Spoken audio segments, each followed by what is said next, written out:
आपको डर नहीं लगता है अकेले कैसे जाते हैं? अब क्या करूं, मैं फौजी आदमी हूं, डरेंगे तो। एक जो पूर्व सैनिक बॉर्डर भी सेवा करते हैं और क्षेत्र में अपने आए तो वो अपने क्षेत्र के लिए अपने गांव के लिए इतना बड़ा पूर्व सैनिक चुनाव भी लड़े थे। एक जैसे हम केवल आपने अपने क्षेत्र के लिए ही आवाज उठाया है, केवल कि अन्य क्षेत्र के जो अगल बगल के क्षेत्र है उनके लिए भी आवाज। डीएम के ऑफिस में तो बोल रहा है हाँ आप कौन, मैं बोला रमेश प्रसाद फौजी। अरे वह उठ गया, बोलता है अरे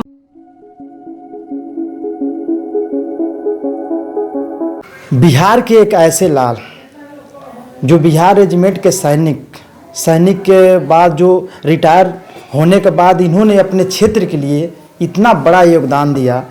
जब ये सैनिक थे तो इनके क्षेत्र में, इनके इलाका में, इनके गांव में ना सड़क थी, ना बिजली थी, ना ही नहरों में पानी आता था। कोई समस्या का जो कि भंडार था यहाँ पर पूरे समस्या का।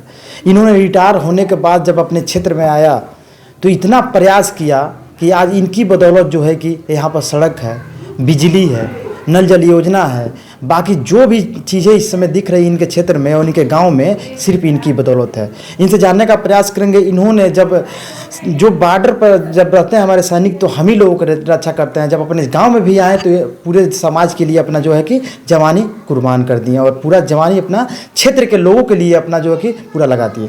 बाकी इनसे हम पूरे अच्छी तरह से जानेंगे कि इन्होंने कितना जो है कि अभी तक आंदोलन किया है और कितना प्रयास अपने क्षेत्र के लोगों के लिए किया है।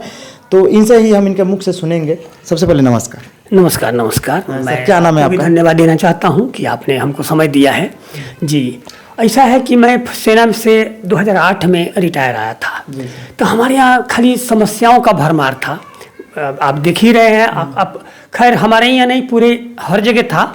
लेकिन उसी में मेरे को एक प्रयोग हो गया। प्रयोग का क्या कर दिया कि बैंक में मैं गया तो बैंक में देखा भेड़ बकरी की तरह लोग बैठे हुए हैं और कभी नेट नहीं है तो कभी कुछ नहीं है तो ये नहीं है वो नहीं, मैंने 50 किस्म का बहाना है। और अपना ये जो जितने स्टाफ थे वो अपना घूम रहे हैं ऐसे ही मस्ती में। तो मैं 2-4-10 दिन तक इस देखते रहा। उसके बाद से एक दिन क्या किया कि वो रोड पर बैठ गया, मैं हेलमेट को रख के। पूरा जाम हो गया रोड।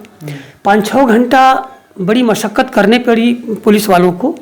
लेकिन ये हुआ कि दूसरे दिन से बैंक की व्यवस्था सुधर गई। तो मैं सोचा कि एक छोटा सा प्रयास ने हमको पूरा बढ़िया व्यवस्था बना दिया। तो हमारे यहाँ नहर की पानी नहीं है, सड़क नहीं है, बिजली नहीं है, तो क्यों नहीं इस पे भी लड़ाई लड़ी जाए। तो मैं क्या किया कि एक 20-25 वर्ष से बंद था हमारे यहाँ नहर में पानी। ये रेलवे लाइन के पार नहीं होता था, उधर तो था। इस सैकड़ों गाँव पानी विहीन, धान गेहूँ रोपते थे हम लोग, सूख जाता था। लोग बहुत नुकसान हमारे इलाके के लोगों को झेलना पड़ा। तो मैं एक रेल रोको आंदोलन शुरू कर दिया। अब रेल रोको आंदोलन एक खरपोखरा में मैंने चिट्ठी लिखा प्राइम मिनिस्टर को और पूरे सिस्टम को लिखा कि इतना तारीख तक अगर हमको पानी नहीं दिया गया तो मैं खरपोखरा में रेल रोको आंदोलन चलाऊंगा और मैं दिन भर रेल रोकूंगा उसको। आया अकेला ही और मैं पंपलेट बनाया और दिन भर घूमने लगा। ये सब चिट्ठियाँ देखे। 2 महीना का टाइम सरकार को दिया था मैंने। तो मैं शुक्रगुजार हूँ। मंजूर आलम साहब हमारे एसडीएम थे, उन्होंने बुलाया मुझे और कहा कि रेल रोको आंदोलन आप स्थगित कर दीजिए, मैं आपको पानी दिलाऊंगा। तो मैं उनका शुक्रगुजार इसलिए हूँ कि वो हमारे गांव में आए, 5-6 घंटा रहे हमारे यहाँ और हर विभाग के अधिकारी को बुला कर लाए थे। सिंचाई विभाग, बिजली विभाग, जो भी विभाग के थे सबको लाए थे। एक काली माँ की मंदिर है, वहीं पर बहुत जलसा लगा, बहुत लोग आए थे। और वो यहाँ से लेके त्रिवेणी नहर तक गए और उसमें टाइम लगा, शाम हो गई। और जो एसडीओ वगैरह थे सिंचाई विभाग का, वो लोग बोले कि इतना 15 दिन के अंदर आपको पानी मिलेगा। सही में 15वां दिन हमारे यहाँ पानी पहुँच गया हमारे नहर में। और वो पानी इस तरह से चला कि उस समय रोपनी लोग कर लिया था, सूख रहे थे धान। पानी आया, एक अलग माहौल बना गांव घर में। बहुत लोगों का रिस्पांस हमारे प्रति भी बहुत अच्छा रहा। उसके बाद से मैं नाद दिया बिजली हमारे गांव में। सबसे लास्ट में ये लोग लाके क्या बोलते हैं उसको, बिजली की व्यवस्था हमारे यहाँ आई। वो कभी ट्रांसफार्मर में तेल रिस जाता था, कभी वायर टूट जाता, कभी जल जाता था, क्या क्या हो रहा था। बस एक चिट्ठी मैं उसको लिखा कि अगर इसका नहीं होगा तो हम आंदोलन करेंगे। बड़े बड़े ट्रकों से भर के हमारे यहाँ बिजली के सब सामग्री गिरने लगे। और हमारे अधिकारी आए हमारे गांव में घूमे, और देखिए हमारे गांव में पूरा बिजली की व्यवस्था, हम समझता हूँ कि हमारे गांव में जितनी बढ़िया है शायद इस इलाका में कहीं नहीं है। सर ये बताइए, जैसे हम केवल आपने अपने क्षेत्र के लिए ही आवाज़ उठाया है केवल, कि अन्य क्षेत्र के जो अगल बगल के क्षेत्र है उनके लिए भी आवाज़ उठाया? देखिए रुकिए, ये अभी ऐसा मैं आदमी हूँ, हाँ, कि देखिए अभी सोझी घाट पुल खराब हो गया था, मैं उस पर जाके बैठ गया, पूरी मीडिया वाले आए, पूरा हर पेपर में बेचारे निकाले, और एसडीएम साहब कोई आए थे, उनका नाम मैं भूल रहा हूँ, वो बुलाए हमको, मैं गया तो बोले कि मैं कार्यपालक अभियंता को बुला के उसका मैंने पूरे पूरे पुल को बनाने के लिए प्रोसेस मैंने कर दिया है, और उस पुल को मैं बंद करने जा रहा हूँ। तो मैं बोला कि सर वही एक पुल है जो ये सैकड़ों गांव से लोग, यहाँ बाजार एक ही बाजार है, आता है लोग यहाँ पे, तो उसको बंद कर देंगे तो गड़बड़ है, तो रिपेयर करा दूँगी, रिपेयर करा दीजिए। तो रिपेयर का काम 2-4 दिन में शुरू करा दिए। एसडीएम साहब को भी, उनको भी धन्यवाद देता हूँ, 2-4 दिन में शुरू हो गया। और कार्यपालक अभियंता से बोले थे शायद, तो उन्होंने वहाँ आके हमको फ़ोन किया था लोग, तो हम गए थे। तो पुल के चलते चलते हम लोग रोड की भी बात शुरू कर दिए, और देखिए वो रोड बन गया, और बन भी रहा है, पुल भी बन रहा है।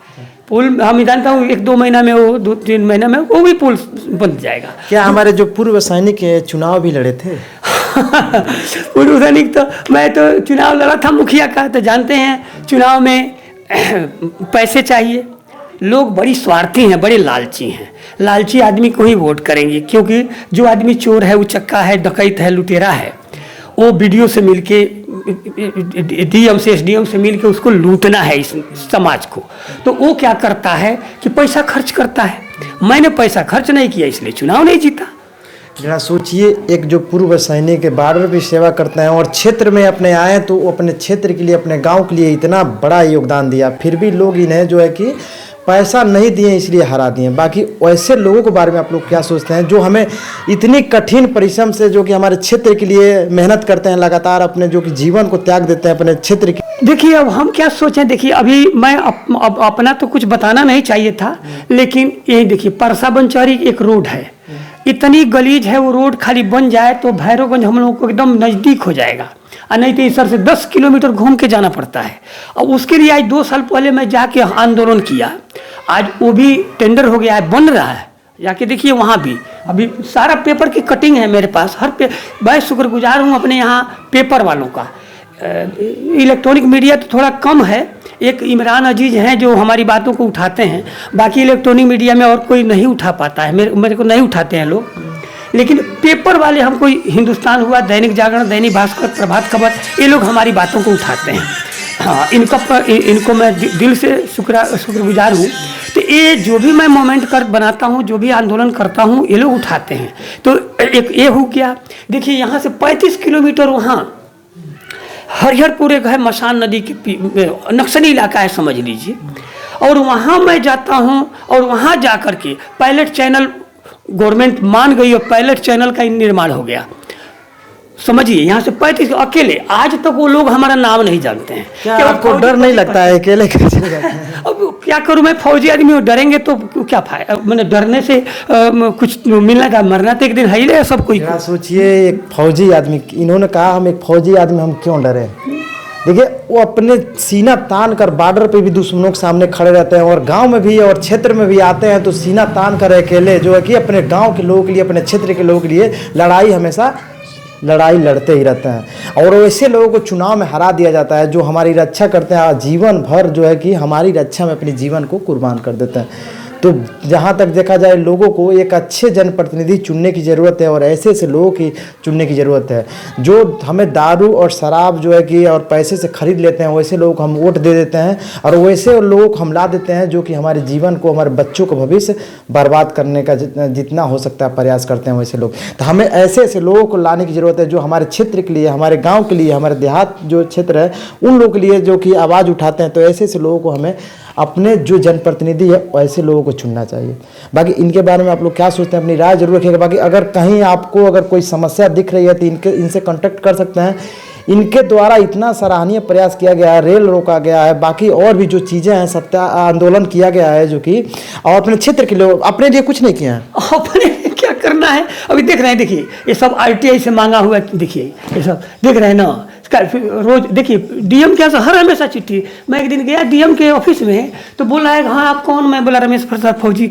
अरे वह उठ गया, बोलता है अरे महाराज रोज एक चिट्ठी आता है आपका, कभी आरटीआई, कभी कुछ, कभी पत्रचार, कभी नो। देखिए खाली दिख रहे हैं ना, ये देखिए सब आरटीआई से लिया गया है। देखिए अब ये सब लेके डीएम से मिलने जाऊंगा एक दिन। इतना बड़ा इनका जो फाइल निकला है, देखिए सब फाइलें, देखिए लोग शिकायत लिए लड़ा है, देखिए सब लोग शिकायत की क्या से लिया गया है, समझ रहे हैं। देखिए ये सूचना का अधिकार में भी खाली देखिए देख रहे हैं, खाली आरटीआई भेजता हूँ, लिखता हूँ, उसका है सब। देखिए ये तो कारखाना। अच्छा सर, ये कौन सा गांव है? ये गांव है अहिरवलिया। देखिए देखिए तो निवेदन है अहिरवलिया के सभी जनता से, प्लीज जो व्यक्ति आपके लिए इतना सब फाइल इकट्ठा किए और इतना फाइल आपके लिए लड़े हैं, तो ऐसे लोगों को आप लोग जनप्रतिनिधि चुनिए। कटिंग देखिए परसा बेंचारी के लिए कहाँ देखेंगे। देखिए 10 जनवरी को तक सड़क नहीं बनी तो करेंगे आंदोलन, देख रहे हैं ये लोग। देखिए हाँ ये देखा परसा पंचरी में क्या है, ये देखिए,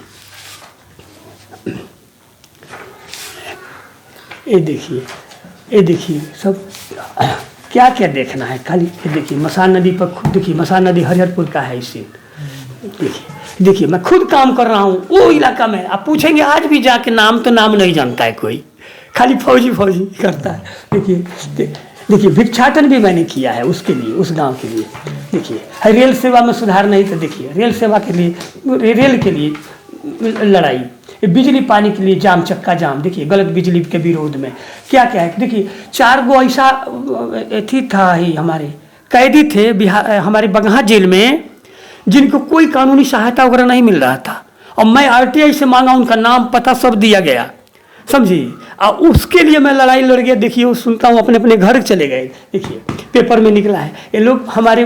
देखिए एसडीएम ने एकदम, मैं सेना की समस्या को मैं यहाँ उठा दिया। देखिए डीएम ने हमको कहा कि अरे भाई हम लोग तो यहाँ, अब सेना के कोई अधिकारी तो है नहीं, किससे बोले आपको, तो बहुत कुछ। देखिए आरटीआई से क्या देख रहे, देखिए सब चिट्ठी। सोचिए वीडियो लंबा हो जाएगा, मगर देखिए इनका प्रयास इतना लगातार कागजों में, जो कि पेपरों में, देखिए देख सकते हैं आप लोग।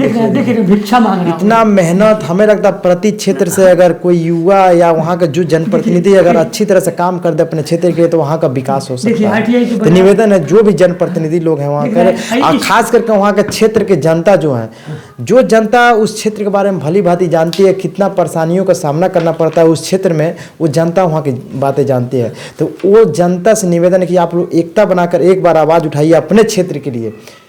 एक बार आवाज़ उठाइए तो हमें पूर्ण विश्वास है कि आप लोगों को संपर्क मार्ग मिल सकता है, वहाँ पे जो भी समस्या है वो हो सकता है, अगर आप लोग एकता बनाकर आवाज़ उठाएंगे। ये एक सैनिक हैं जो कि इतना दूर से आकर रिटायर होने के बावजूद भी हमारी सेवा में लगातार तत्पर प्रयास करते रहे। बाकी जहाँ क्षेत्र में जनप्रतिनिधि जो काम नहीं करते हैं, वहाँ के लोग आवाज़ नहीं उठाते हैं, उन लोगों के बारे में आप क्या संदेश देंगे? देखिए आज मैं अपना यहाँ राम सिंह जी जीते हैं, हमारे यहाँ का एमएलए हैं, मैं उनको कांटेक्ट किया, फ़ोन किया कि थोड़ा हमारे यहाँ आइए, हमारे पंचायत में देखिए। क्योंकि एक हमारे गांव में, पंचायत में एक गांव है, एक नहीं है तो 2, लेकिन एक की बात करूंगा, पीपरडाढ़ी गांव है। और उस गांव में आज तक नल जल का पानी नहीं है, टंकी है। और देखिए वो टोटल गरीब गांव है, मुसहर जात के लोग हैं, मुसलमान हैं, पासवान हैं, हरिजन हैं, यही 4 जातियां हैं। एकदम दलित गांव है, दलित बस्ती है। और हमारा पंचायत आदर्श पंचायत है, और आदर्श पंचायत का वो आदर्श गांव है। लेकिन उस आदर्श गांव में आज तक कोई नेता मतलब आज तक नहीं गए हैं। वोट ले लेते हैं। अब वोट लेने के लिए तो पैसा पर वोट लेना है, तो पैसा, अब बेचारे गरीब गुरबा लोग हैं, अभी 150 दे देते हैं तो वोट तो देना है। तो वोट देना बंद कीजिए। अगर जो जनप्रतिनिधि आपके क्षेत्र में जीतने के बाद नहीं जा रहा है, तो वैसे लोगों को दोबारा चांस मत दीजिए, वैसे लोगों को बहिष्कार कीजिए, तब जाकर हमारे क्षेत्र का विकास होगा। नहीं तो निवेदन है। बाकी जो हमारे पूर्व सैनिक है, इनके बारे में आप लोग क्या सोचते हैं, अपनी राय जरूर रखिएगा। बाकी इनका जो प्रयास, इतने कागजों में जो अपना पूरा मेहनताना दिखा रहे हैं, रिटायर होने के बाद इन्होंने इतना मेहनत करके अपने क्षेत्र में विकास दौड़ाया, तो इनके बारे में अपनी राय जरूर रखिएगा। बाकी हमारा प्रयास कैसा लगा, एक वीडियो आप लोग कमेंट करके बताइएगा। देखिए कितना प्रयास है इनका। बाकी आप जो है कि क्या संदेश देंगे उन लोगों को जो क्षेत्र में विकास नहीं हुआ है, वोट दे देते नेताओं को? अभी मैं तो यही बोलूँगा कि कम से कम आप ईमानदार बनिए और ईमानदारी से ईमानदार आदमी को चुनिए, तभी आपके क्षेत्र का विकास होगा, नहीं तो कहाँ से विकास होगा। आप जो अच्छा एक चीज़ और है, जब चुनाव आता है तब ये प्रतिनिधि जगते हैं, और मैं पूछ लीजिए हर हमेशा घूमते रहता हूँ, मैं हर इलाके में जो दूसरे गांव के भी लोग बुला देता है तो मैं वहाँ चला जाता हूँ। अपना इलाका तो अपना इलाका है। तो देखिए, जनप्रतिनिधि हमें ऐसे लोगों को चुने, और हमें लगता है अगर ऐसे लोगों को चुनेंगे तो हमारे क्षेत्र का विकास भी होगा, हमारे गांव देहात जो भी क्षेत्र है उसका विकास होगा। बाकी इनके बारे में आप लोग अपनी राय जरूर रखिएगा। बाकी नए हो तो हमारे चैनल सब्सक्राइब कर लीजिएगा। और अंत में सर एक ही शब्द कहेंगे कि जय हिंद। जय हिंद। जय हिंद।